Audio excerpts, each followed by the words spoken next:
Hello भाई, मेरा नाम सनकी चौहान है। अगर मेरी नई वीडियो देखना चाहते हैं तो सब्सक्राइब और बेल आइकन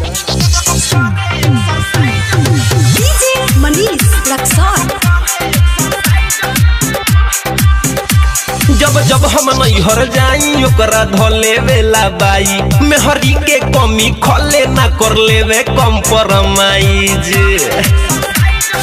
ए सखी जब जब हम नैहर जाई ओकरा धले वेला बाई मेहरी के कमी खले ना कर लेवे कम्प्रोमाइज। तो राजाई में लुका के सैया करे एक्सरसाइज, राजाई में लुका के सैया करे एक्सरसाइज, हो राजाई में लुका के पियावा करे एक्सरसाइज।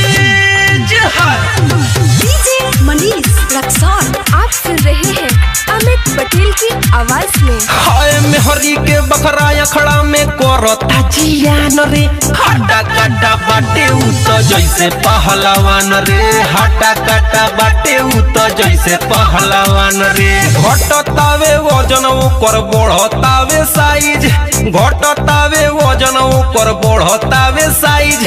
राजाई में लुका के सैया करे एक्सरसाइज, राजाई में लुका के सैया करे एक्सरसाइज, हो राजाई में लुका के पियावा करे एक्सरसाइज।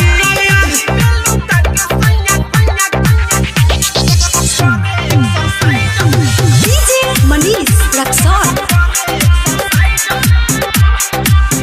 हाय जान जाई लोगावा बदनामी होई गाँव में, चल जाई जवानी ओ सही गाजरा के भाव में, चल जाई जवानी ओ सही गाजरा के भाव में। दिने दिने बॉडी ओकर होता डिमोरलाइज, दिने दिने बॉडी ओकर होता डिमोरलाइज।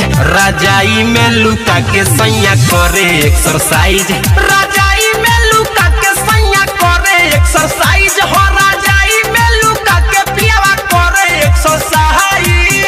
ए सखी जब जब हम नैहर जाई ओकरा धले वेला बाई मेहरी के कमी खले ना कर लेवे कम्प्रोमाइज। तो राजाई में लुका के सैया करे एक्सरसाइज,